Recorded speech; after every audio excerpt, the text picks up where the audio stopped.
Orang-orang akhirnya yang maunya tobat beneran jadi malah salah guru, malah jadi keras. Aduh, kemudian ketika baru aja ngerti satu ayat saja udah bilang kafir, kamu bid'ah. Ya Allah, iki fenomena sekarang itu loh. Fenomena sekarang itu, Bang. Ternyata yang dituduh-tuduhkan oleh mereka itu kata situs ya, kenapa sih gitu ya? Lah kamu berbeda ya sudahlah, nggak usah membuat konflik gitu, nggak usah ngarang-ngarani orang salah. Itu sudah pilihan hidup. Saya kira agama adalah hak kita untuk memilih. Keyakinan itu hak kita untuk memilih.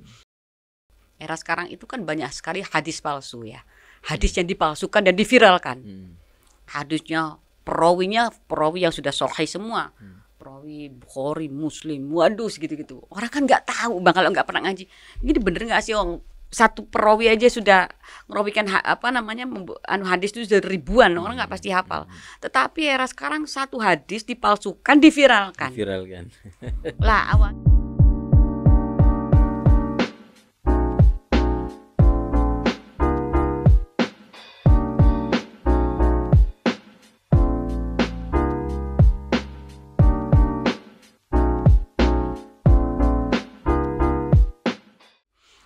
Nah ini saya membuka nih sebentar. Silakan. Ya Bang ya. Saya dari tadi penasaran pingin apa sih yang ditulis nih? Kayak sekolah. Pernah nggak sekolah dulu pakai tulisan kayak dong. Kalau kayak gitu di sini Bang. Usum banget ya. Saya ini membacakan jargonnya Mbah Hasyim Asy'ari sebagai Kiai Haji Hasyim Asy'ari itu adalah pendiri Nahdlatul Ulama pada tahun 1926. Nah, ini saya bacain tulisan saya sendiri padahal. Kakeknya Gus Dur. Al-muhafadzatu 'alal qadimus sholih wal akhdaru bil jadidil aslahi. Yang artinya adalah mempertahankan tradisi lama yang baik dan menerima terhadap perubahan atau inovasi yang baik. Jadi Islam yang bagus itu adalah yang mempertahankan tradisi lama yang baik ya, dan menerima terhadap perubahan yang baik. Ya. Mempertahankan yang lain yang baik, tapi juga menerima inovasi terbaru yang baik. Ada di tengah-tengah. Ini sinergi dengan menurut Gus Mus ya, Haji Mustafa Bisri, bahwa sebaik-baiknya urusan adalah yang di pertengahan. Di hadisnya apa sih nggak kelihatan, bisa sendiri ya. Khairul umur ya ausatuha kalau nggak salah ini. Ya. Lebih begitu. Jadi kita orang-orang kayak kita lebih fleksibel jadinya. Orang-orang moderat kan lah. Berpikir tentang moderasi. Kita orang moderat yang wasatiyah atau moderat kan kita kepinginnya yang menghargai semuanya gitu. Kita selalu akan berpikir di tengah. Boleh nggak sih, Bun, aku kayak gini nanti aku dosa. Terus kayak gini nanti aku masuk neraka. Mereka kan akan takut dengan neraka, takut dosa, kepingin surga tapi takut neraka. Selalu yang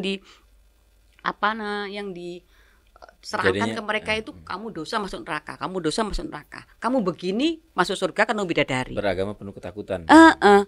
Lah orang-orang wasatiyah seperti saya dan kawan-kawan kepinginnya memberikan arahan ke mereka yang santai dan fleksibel kayak Gus Baha deh, kalau mungkin pernah ada yang lihat Gus Baha. Padahal kajiannya dalam banget, tapi penyampaiannya itu enak banget dicerna semua kalangan, yang membuat orang jadi nggak takut dalam beragama itu. Ya Allah itu maha pengasih, maha penyayang. Jadi gitu kan kalau kita lihat Gus Baha, rahmatnya begitu luar biasa. Dalam banget itu kajiannya Gus Baha, membuat orang jadi bahagia dengan agamanya gitu, akhirnya nggak ketakutan. Aku kayak ini kok dosa ya apa? Nggak apa-apa, nanti bisa begitu. Semua itu ketakutan dan ketakutan agama begitu, ada penceramah gitu. Betul. Dikit-dikit bicara hukum. Gak ada dosa masuk rokok dosa. Orang-orang akhirnya yang maunya tobat beneran jadi malah salah guru, malah jadi keras. Aduh, kemudian ketika baru aja ngerti satu ayat saja udah bilang kafir, kamu bid'ah. Ya Allah, iki fenomena sekarang itu loh. Fenomena sekarang itu Bang. Dan ada fenomena yang lebih parah lagi, dipampang di TV juga kan ya, yang tidak bukan anak. Setahu saya Gus itu dipanggil anak kiai kan nih. Ini ada juga yang dipanggil Gus bukan anak kiai ini. Ada. Gak pernah tahu ngaji gitu ya. Dipanggil Gus lagi. Ada.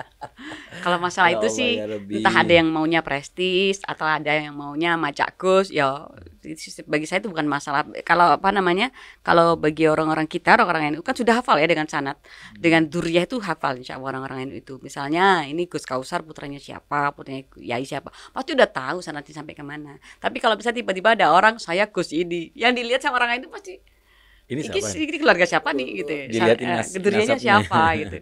Akhirnya kalau udah ngaku Gus tapi durianya nggak ketemu, Ini keluarga siapa ya? Udah gus-gusan berarti kan gitu. Tapi poin-poin saya maksudnya bukan di detail sih, lebih ke masalah bahwa orang dibilang gus atau kiai tepatnya kan karena dia punya toladan yang ditunjukin. Kalau kiai itu kan apa sebutan dari masyarakat ya, untuk masyarakat kecil. Karena beliau punya pondok pesantren, punya santri, jadilah kiai. Kemudian putra-putrinya gus sama ning kan gitu. Ini sekarang ada kelompok yang mempercayai seseorang yang suka maki, masih ingat gak tuh? Iya. Nah itu Bang. Double itu. Tapi insya Allah orang-orang di NU terutama tidak akan ada yang ikut mencaci. Insya Allah. Karena bagaimanapun duriyah ataupun keilmuannya seorang ulama itu mereka adalah penerus Kanjeng Nabi, penerus Nabi Muhammad. Meskipun kita tidak cocok, nggak setuju ya, nggak usah mencaci, malah akan membuat dosa baru bagi kita. Ya, sama dengan kita menghadapi orang tua. Misalnya orang tua itu jahat nih misalnya, menganjurkan kita tidak baik, tidak boleh kan kita bentak mereka. Yang ada ya kita tetap baik, menolak secara halus atau tidak diikuti, tapi jangan sampai membentak mereka. Sama dengan ketika kita berhadapan dengan para ulama atau para tokoh yang sudah ditokohkan, punya banyak jamaah, kemudian memberikan contoh yang tidak baik, baik secara akhlak, adab atau anjuran yang ternyata membuat perpecahan.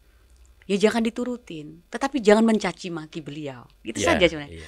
Ketika kita mencaci tulisan-tulisan dalam sebuah media sosial, apapun mulutmu ikut mencaci, itu ada tanggung jawabnya besok kan begitu kayak simpelnya kan. Benar. Aku nggak seneng banget misalnya, aku nggak seneng be orang itu, tapi nggak usah mencaci apa dipubliskan. Aku nggak senang, aku nggak ngikuti, jangan ikuti anjurannya, ikuti yang baik-baik, ikuti yang wasatiyah, yang moderat, yang tidak ada kekerasan.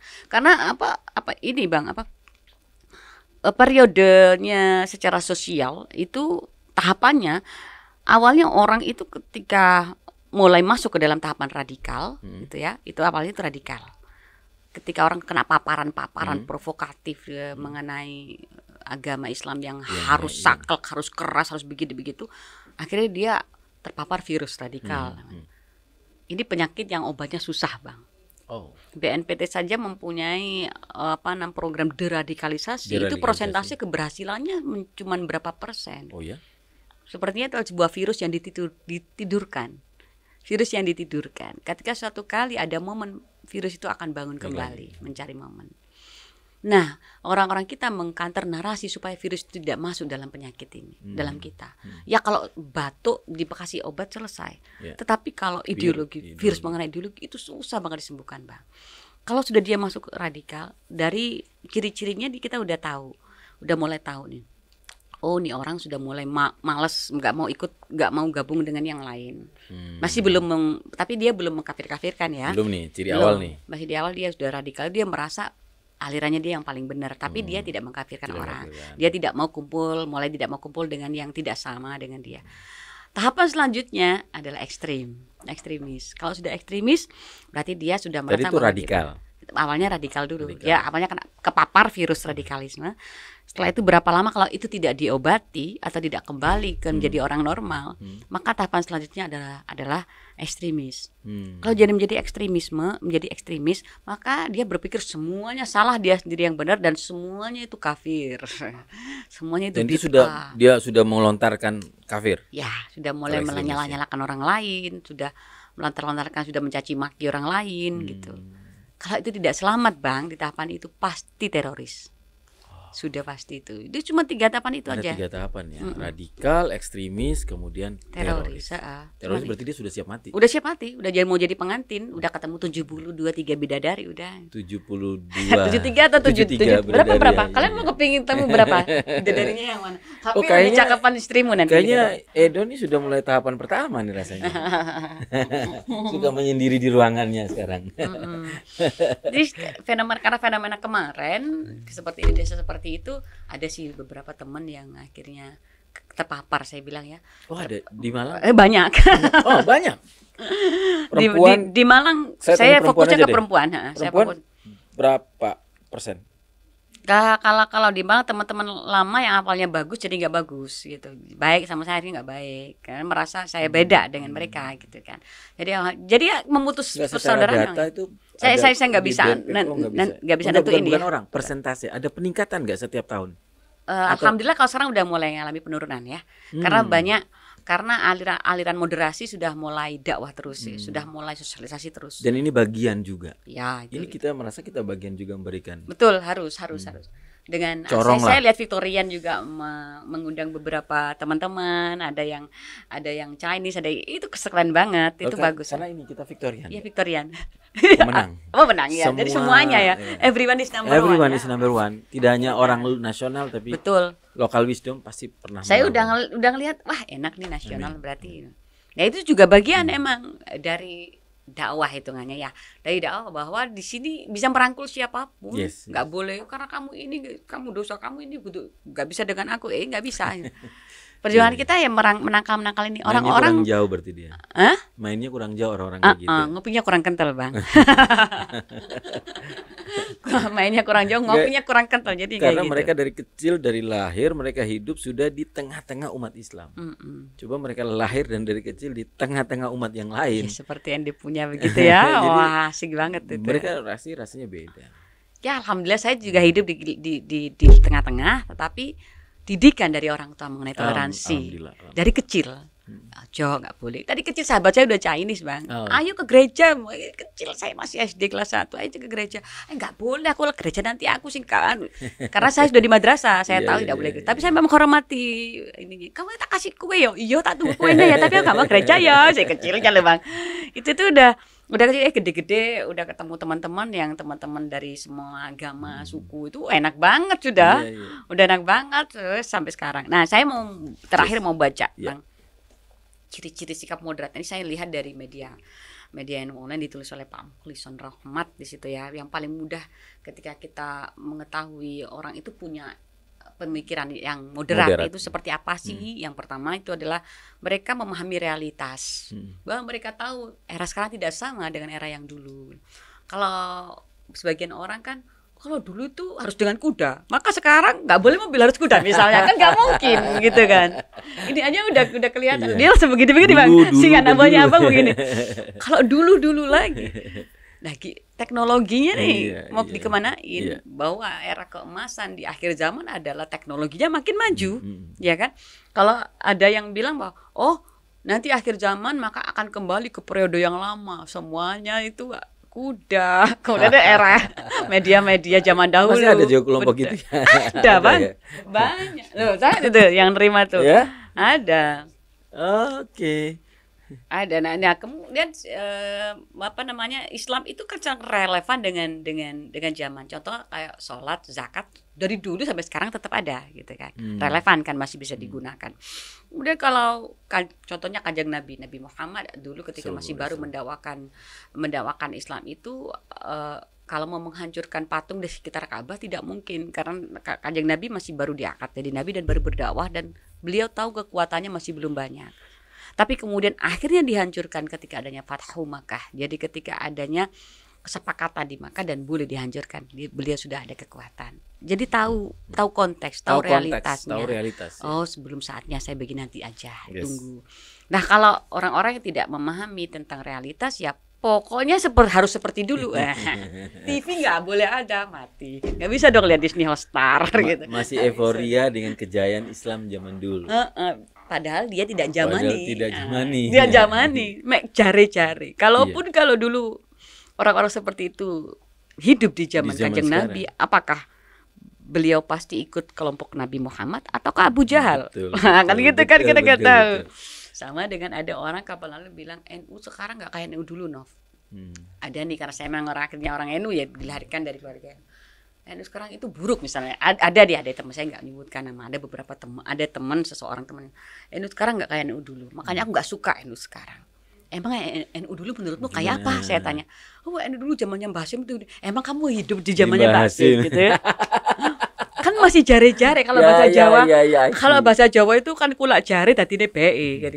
Mereka nggak paham bahwa semakin besarnya sebuah organisasi itu kan pasti akan semakin banyak problem. betul. Beda sama organisasi kecil yang lebih terlihat militan dan mungkin terlihat eksklusif dan hampir problem terminimalisir. Minim. Kalau sudah semakin banyak organisasi gede ya, ada toko A, toko B, ya itu saya pikir ya. Iya. Tapi itu warna Bang. Warna. Asik loh itu. Itu asik. Jadi kalau saya lihat ya Allah alhamdulillah. Itu warna-warni banget ya dalam Kadang-kadang saya PBNU. kasihan juga ya, kalau salah satu kiai di PBNU ada yang dibilang wah itu Syiah, itu kadang-kadang ada suka nuduh ya, saya kasihan juga sih orang-orang. Iya.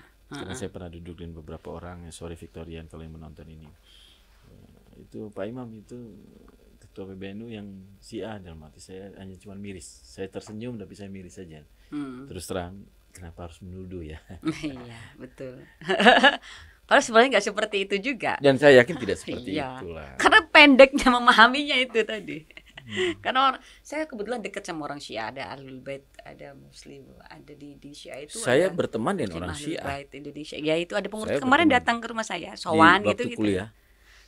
Jadi ternyata yang dituduh-tuduhkan oleh mereka itu kata situs ya, kenapa sih gitu ya? Lah kamu berbeda ya sudahlah, nggak usah membuat konflik gitu, nggak usah ngarang-ngarani orang salah. Itu sudah pilihan hidup. Saya kira agama adalah hak kita untuk memilih, keyakinan itu hak kita untuk memilih. Misalnya kamu mengajak dengan cara baik, dia mau monggo, tapi kalau nggak mau jangan dikerasin. Simple kan, kok seneng ya Sesimpel cari hidup mungkin. yang susah gitu. Kita kepingin sampai tua awet muda Iya, terus iya, ya. iya. Orang kayak gitu kan jadi pikirannya tuh mikir keras untuk berupaya menyalahkan orang harus begitu. Kayak nggak habis pikir itu. Dan kadang-kadang ya tadi versi saya, menurut saya memahami Islam ketika mereka hanya memahami untuk konteksnya mereka sendiri aja, untuk kebenaran mereka aja. Kalau versi kita yang mungkin saya tidak menguasai banget, tapi sebenarnya contohnya juga ada dengan fakta Madinah ya. Itu kan sebenarnya sudah menjadi contoh bahwa Nabi Muhammad juga sudah memberikan contoh untuk pluralisme, negara yang melindungi agama yang lain juga dan seterusnya. Betul. Oke, ada 5 lagi. Tapi saya Nah, itu ada. Yang kedua adalah ciri-ciri orang yang Moderat. Moderat itu adalah memahami fikih prioritas. Fikih prioritas itu paling tidak dia tahu ini wajib, ini sunnah, ini makruh, ini mubah, ini haram. Nggak tiba-tiba haram tuh. Nggak tahu ini hukumnya merokok ini apa nih. Ini bahaya. Kalau bicara hukumnya merokok panjang, ada yang mengharamkan, ada kemudian ada yang menjadi Kalau haram, ada parahnya yang makruh. Edo semuanya halal. Oh iya. Kalau yang Ya udah kanan kan diyakini haram, aja. dia halal aja semuanya. Diyakini itu aja. Karena kita bisa salat taubat setiap hari gitu. Kan gampangnya begitu. Misalnya yang haram-haram menurut Anda yang masih muda itu udah halal semua Semuanya deh. ini. Enggak apa-apa, Allah Maha Pengasih. Nah, tobat kan selesai. Daripada semua diharamin malah enggak apa-apain. Semua haram. Sudah diem, ngapain aku? Nu takut. Enakan yang tadi itu lah menurutku kan. Iya, jadi orang itu dia tahu memahami skala prioritas itu, dia tahu oh ini Fikih yang skala ini prioritas. wajib, kemudian dia tahu fardu ain, fardu kifayah yang kifayah. mana. Itu kan dasar gitu ya, Iya, fikih-fikih dasar yang harusnya kita memahami itu. Oh begini nggak boleh. Kalau dia tidak tahu di situ, itu kacau semua kan. Jadi tidak tahu prioritasnya yang diduluhin sunnah dulu atau wajib dulu nih. Yang didahuluin kifayah dulu atau ain dulu nih. Nah ini orang sih nggak tahu dasar itu ya bisa kacau balau kan. Misalnya nih ada tamu gitu ya, kemudian tiba-tiba kita harus di depan ada kita harus memuliakan tamu dulu, tiba-tiba kita harus ninggalin tamu karena sesuatu yang ternyata itu kalah faedahnya masih bagusan kita terima tamu gitu.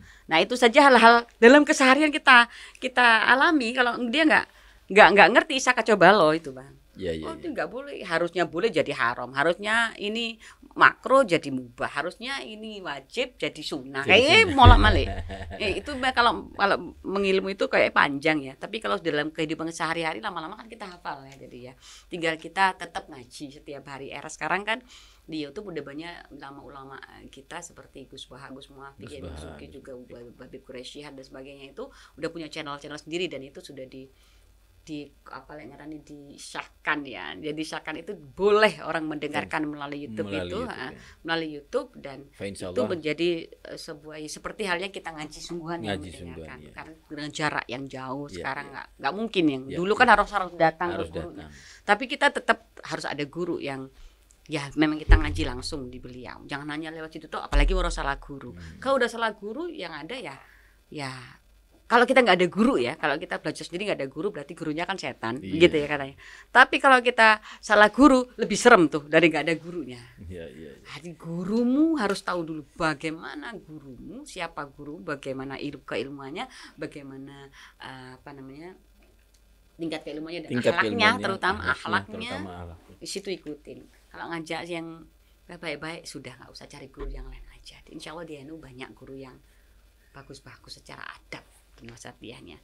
Lalu kemudian memudahkan orang lain dalam beragama. Ini ciri yang ketiga sebagai pengusung Islam moderat. Memudahkan orang lain dalam beragama. Ciri yang ketiga yang orang mengusung moderat. Nanti kalau contohnya Kanjeng Nabi kan ada contoh dia melakukan kesalahan di bulan puasa, dia kemudian dengan istrinya begitu gitu kan. Lalu karena puasa harusnya nggak boleh, kan harusnya hukumnya berat nih. Kamu harus mengandungkan begini begitu, puasanya harus berapa bulan berturut-turut. Kan nggak mampu karena dia juga orang fakir. Akhirnya Kanjeng Nabi memberikan kafarotnya itu lebih rendah karena sesuai kemampuannya. Kamu punya apa sih sekarang, punya kurma sekian, dia sudah itu aja. Ya sudah itu yang dijadikan. Begitu caranya kita membuat orang lain itu mudah dalam beragama. Tapi tidak dimudahkan. Tapi jangan memudahkan. Tapi memang kondisinya memang dia nggak punya apa-apa gitu. Menangkap ya? Menangkap maksudnya.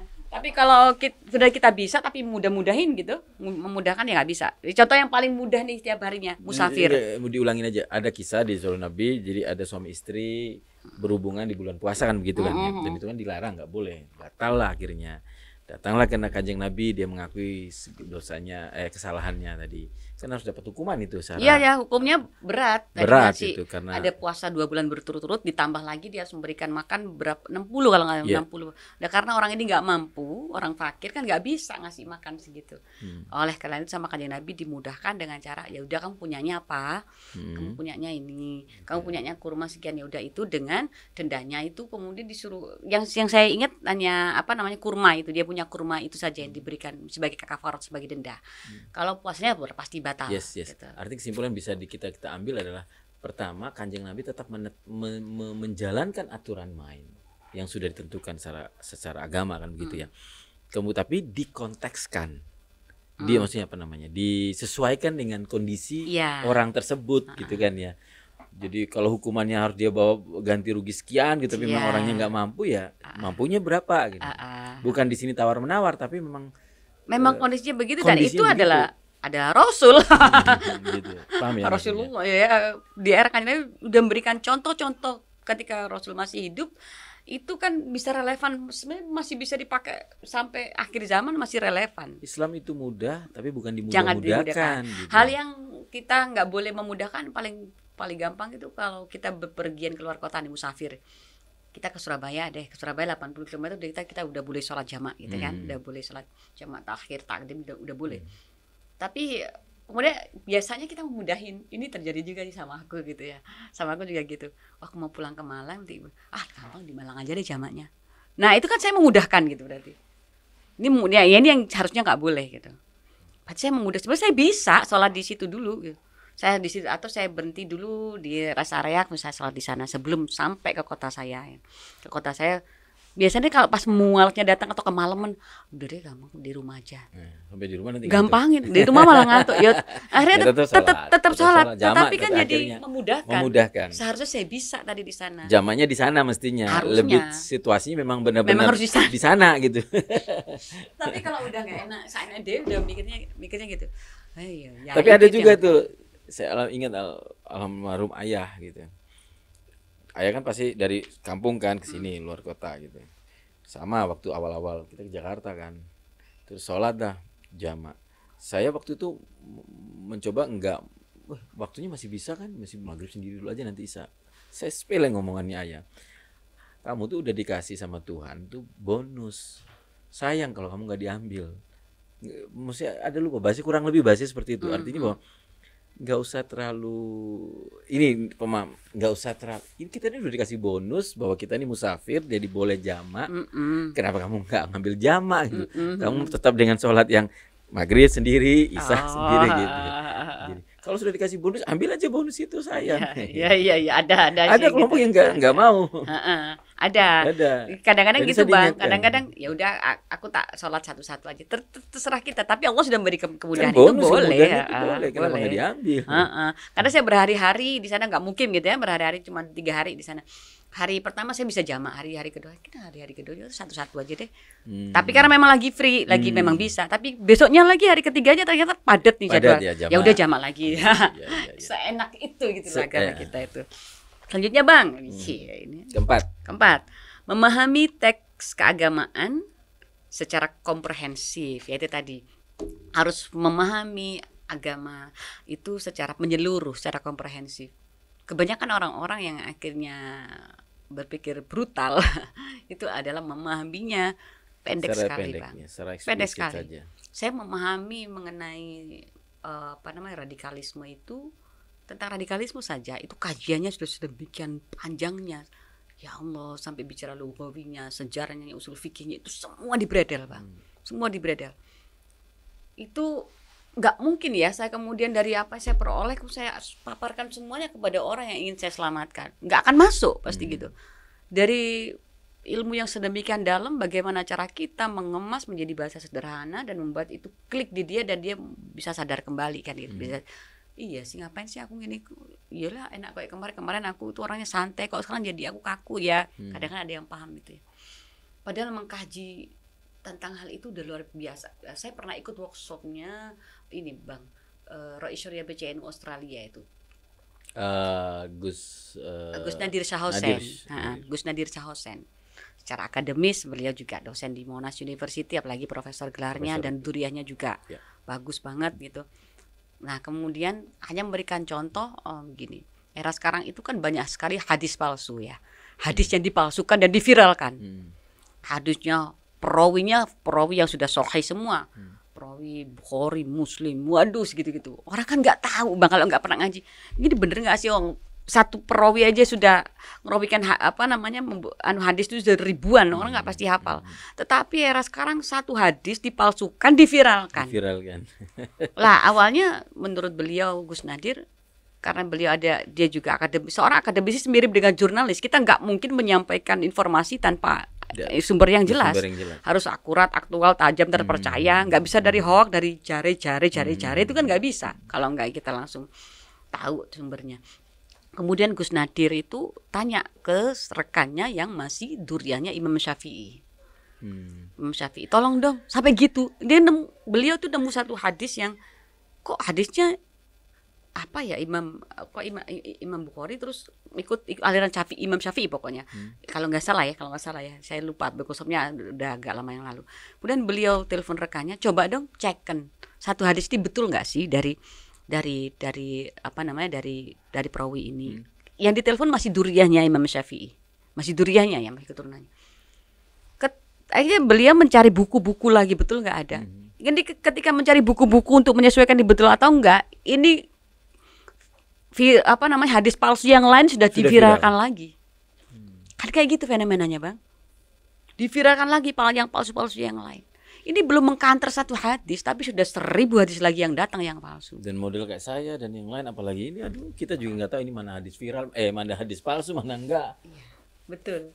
Itu kalau nggak benar-benar ahli hadis sungguhan nggak bisa hafal. Kalau di hadis sendiri kan ada kelasnya kan ya, hasan, hadis yang sahih. Iya, saya cuma tahunya adalah ini sahih atau ini dhaif gitu aja. Gitu. Yang pasti sahih ya kayak Bukhari Muslim kayak gitu, itu pasti sahih. Walaupun Bukhari Muslim belum tentu juga ada orang yang juga mengatasnamakan hadisnya Bukhari Muslim. Iya, itu palsunya itu kan dikatakan palsu karena itu nggak tahu hadisnya aslinya dhaif, hadisnya siapa, kemudian dikasih nama hadis Bukhari Muslim. Itu mudah banget. Ya itu akhirnya kan kita butuh kecepatan untuk mengkanter narasinya, harus terus dilakukan. Kayak kalau orang seperti saya di grup ini banyak banget ya. HP ku ini ada 100 lebih grup Bang. Harus saya arsipkan. Jadi mana yang skala prioritas mana dulu nih ya. Hari ini saya mengerjakan apa, tak naikkan. Tapi yang tidak saya arsipkan dulu supaya nggak terlalu ribet di situ kan. Satu grup bisa ratusan orang gitu. Ada satu orang nge-sharekan sesuatu yang provokatif misalnya. Saya pasti counter itu. Saya arahkan ke yang lain. Udah arah yang lain. Meskipun sekiranya kayaknya nggak ada yang baca, nggak ada yang menanggepin gitu ya, pasti ada yang baca. Pasti ada yang baca. Supaya walaupun nggak menanggapin, tapi kan pasti ada yang pasti baca. baca. Dan Karena baca kita masuk ke pikiran. Ya. Nah, maksudnya kita begitu. Maksudnya kita supaya tulisan orang yang provokatif itu tadi tidak mengkontaminasi yang lain. Makanya kita harus mengkanter. Entah itu dibalasi atau tidak. Dibalas atau tidak, yang penting kita sudah sudah mengkanter itu. Dan kita menyelamatkan pemikiran orang yang lain. Benar. Saya rasa teman-teman muda juga harus begitu ya. Teman-teman mas-mas ini ya, tiap kali di grup-grupnya kalian kalau misalnya ada hal-hal yang provokatif yang menyerang, kanter aja narasinya. Dikanter, kembalikan ke yang lurus, ke yang asik lagi gitu. Dan ketika mengkanter itu ya kita harus, kalau bisa sih ada kajian ilmunya, ada ilmu sedikit yang kita masukkan. Kalau menurut misalnya orang mengkanter mengenai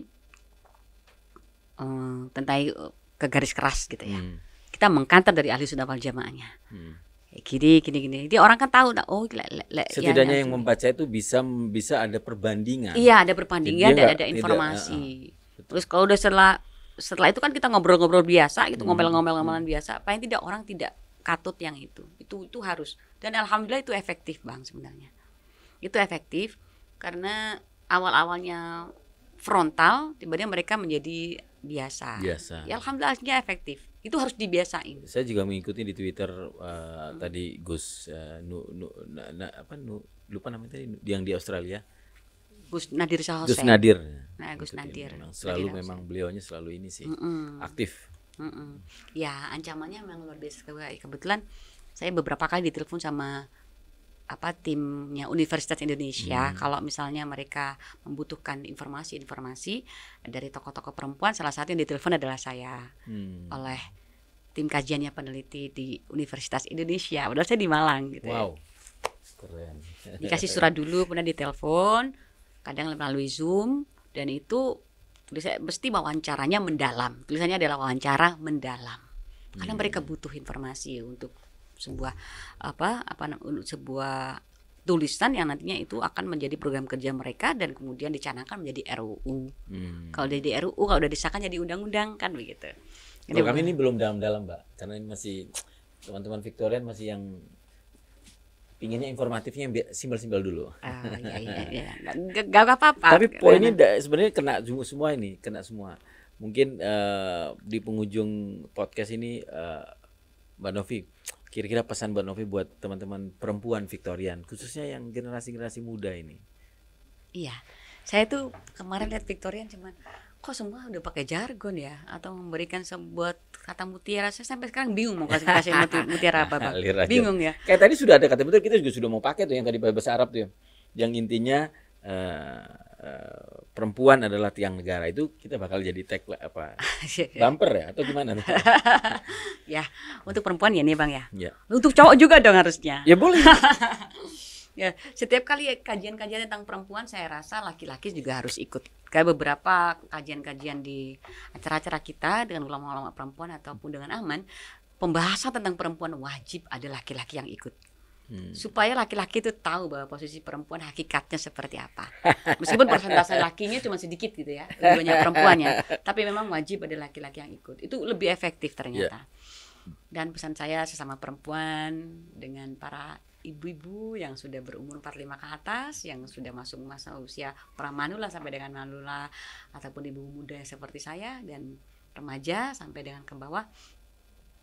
Saya rasa karena kita adalah tiang negara tadi Bang Ima Anissa wa Imadul Bilad itu tadi, maka yuk kita tunjukkan bahwa memang jika negara itu, ini menurut Allah loh ya, itu ya menurut Allah, itu perempuan itu adalah tiang negara, maka jadilah kita sebagai pribadi perempuan yang baik itu luar dalam. Saya harusnya ya jangan pernah berhenti untuk belajar. Utlubul ilmu minal mahdi ilal lahdi, menuntut ilmu mulai dari ayunan sampai dengan kuburan, sampai dengan di makam. Itu harus, sebagai perempuan juga begitu. Meskipun di tengah kesibukan kita yang masak, ngurusin anak, ngurusin suami, ngurusin istri, kerja juga dan sebagainya, tetapi kodratnya kita masak tadi itu kalau menurut orang Jawa itu jangan pernah ditinggalkan. Kita tetap harus masak, kita tetap harus maca, make up supaya suaminya seneng gitu kan. Kita bisa melahirkan keturunan dari suami. Itu jangan ditinggalkan. Era sekarang perempuan yang berhasil adalah berhasil di karirnya, juga berhasil di rumah tangganya, menjaga keluarganya, menjaga anak-anaknya, memberikan pemahaman keagamaan yang baik terhadap anak-anaknya. Itu bagi ibu-ibu muda dan ibu-ibu yang sudah punya anak. Tapi untuk remaja ini yang kalian harus ekstra hati-hati, adik-adik remaja ya. Ekstra hati-hatinya karena apa?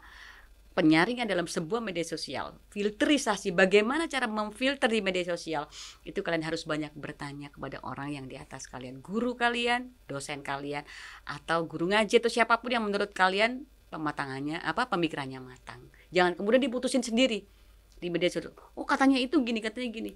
Tanya kemudian kepada kakak tingkatnya, kepada kakaknya, orang tuanya, tanyain. Jangan diputusin sendiri.